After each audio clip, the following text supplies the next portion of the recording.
বন্ধুরা, এই যে জামরুল গাছটা দেখছেন, যাতে প্রচুর জামরুল হয়ে রয়েছে, এটা হচ্ছে বেল ওয়াটার আপেল। কিন্তু এর শেপগুলো দেখুন, শেপগুলো দেখলেই বুঝতে পারবেন যে এই বেল শেপ যেরকম হয়, এই জামরুলগুলো কিন্তু সেরকম শেপ নিচ্ছে না।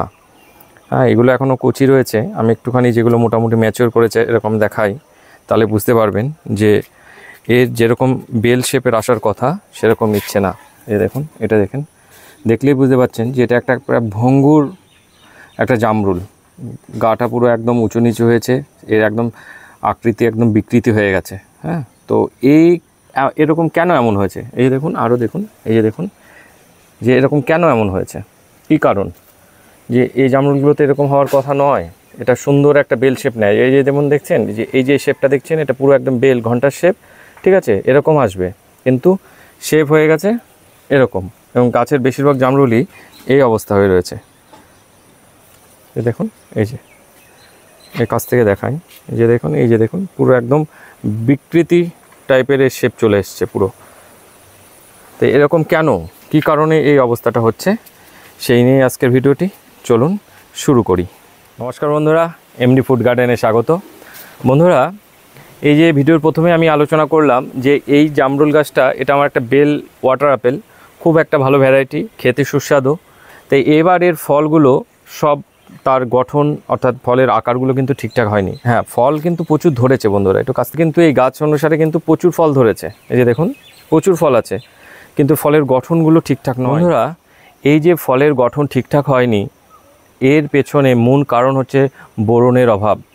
আমি বন্ধুরা, যে এই গাছের এই ফলগুলোকে আমি এই অবস্থায় একটু রেখে দিয়েছি, যে যখন দেখতে পেয়েছি যে না, গাছটা বোরনের ঘাটতি হচ্ছে, তো আমি এটাকে আপনাদের সাথে শেয়ার করার জন্য রেখেছি, যে না, দেখি যে এই বোরনের ঘাটতি হলে গাছের অবস্থাটা কি দাঁড়ায়।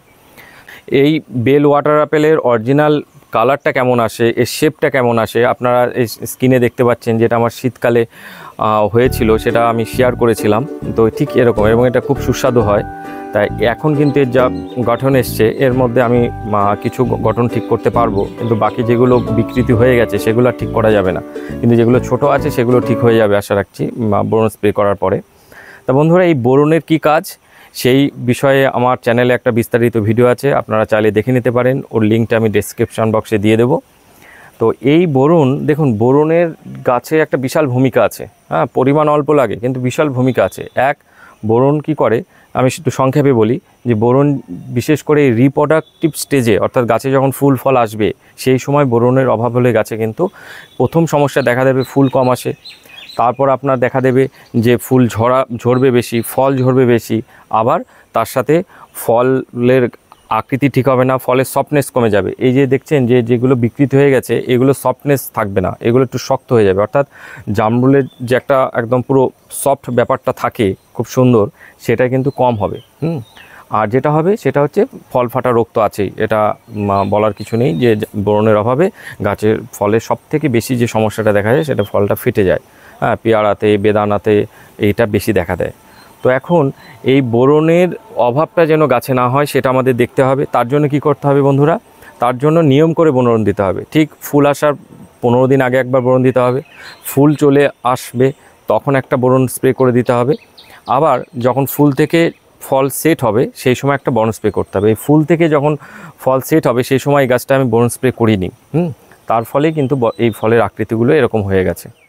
আর একটা যেটা সমস্যা হয়, সেটা হচ্ছে বোরনের যদি ঘাটতি থাকে, যে গাছে তো ক্যালসিয়াম প্রয়োজন, এক ভীষণভাবেই প্রয়োজন, সেই ক্যালসিয়ামের কিন্তু ইনটেক হয় না। অর্থাৎ বোরন গাছে যদি বোরনের অভাব হয়, তাহলে কিন্তু গাছ ক্যালসিয়ামকে ঠিক মতন গ্রহণ করতে পারে না।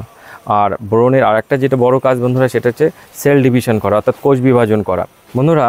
আর এই যে বোরনের যেটা বড় একটা কাজ, সেটা হচ্ছে সেল ডিভিশন করে, গাছের কোষ বিভাজনে বোরন সাহায্য করে। এবার এই ফলকে বড় হতে গেলেও কিন্তু ফলের কোষ বিভাজন দরকার। তো সেই জন্যই এই যখন সেটা না হতে পারছে, তখনই এর আকৃতি বিকৃতি হয়ে যাচ্ছে, ঠিকঠাক শেপ আসছে না, তার সাথে এর হার্ড হয়ে যাবে, ফলের সফটনেসটা কমে যাবে। তো এই সমস্যা কিন্তু দেখা দেয় বোরনের অভাব হলে। এই পুরো গাছটাতেই বোরনের অভাবের ফলে কিন্তু বন্ধুরা এই ফলগুলো এরকম সাইজ এসছে, এবং ফলের সাইজটাও বেশি বড় হবে না এই বোরনের অভাবের জন্য। তা আমাদের ইমিডিয়েট কি করতে হবে, এটাকে বোরন স্প্রে করে দিতে হবে। তার ফলে কী হবে, যে ছোটো ফল যেগুলো আছে সেই ফলগুলো ঠিকঠাক শেপ নিয়ে নেবে, কিন্তু যেগুলো লাল হওয়া শুরু হয়ে গেছে সেগুলো আর শেপটা ঠিকঠাক নেবে না, সেগুলো হয়তো সফটনেস একটু আসবে। তা আমার এটা দেখানোর জন্য যে বোরনের অভাবের ফলে যে গাছের ফলের কি সমস্যা হতে পারে, তার জন্য আমি ইচ্ছা করে এটাকে বোরন স্প্রে করিনি, যে আমি একটু দেখি যে কী দাঁড়ায়। তো আজ আমি একটু বোরন স্প্রে করে দেবো। এটা একটু আগে করে দিলে ভালো হতো, আমি ছিলাম না, 10 দিন মতো না থাকার কারণে একটু লেট হয়ে গেছে, তবু আজকে দিয়ে দেবো। এই গাছে বোরন তার সাথে মাইক্রোনিউট্রিয়েন্ট দুটো আমি একসাথে স্প্রে করে দিচ্ছি, কারণ মাইক্রোনিউট্রিয়েন্টের একটু ঘাটতি আছে, সেই ঘাটতিটাও পূরণ হয়ে যাবে। অন্যান্য যে মাইক্রোনিউট্রিয়েন্টগুলো আছে, যে আমি আজকে এই গাছটায় ধরুন অ্যাগ্রোমিন গোল্ড আর তার সাথে বোরন 20% এই দুটো মিশিয়ে আমি গাছটাতে স্প্রে করে দিচ্ছি।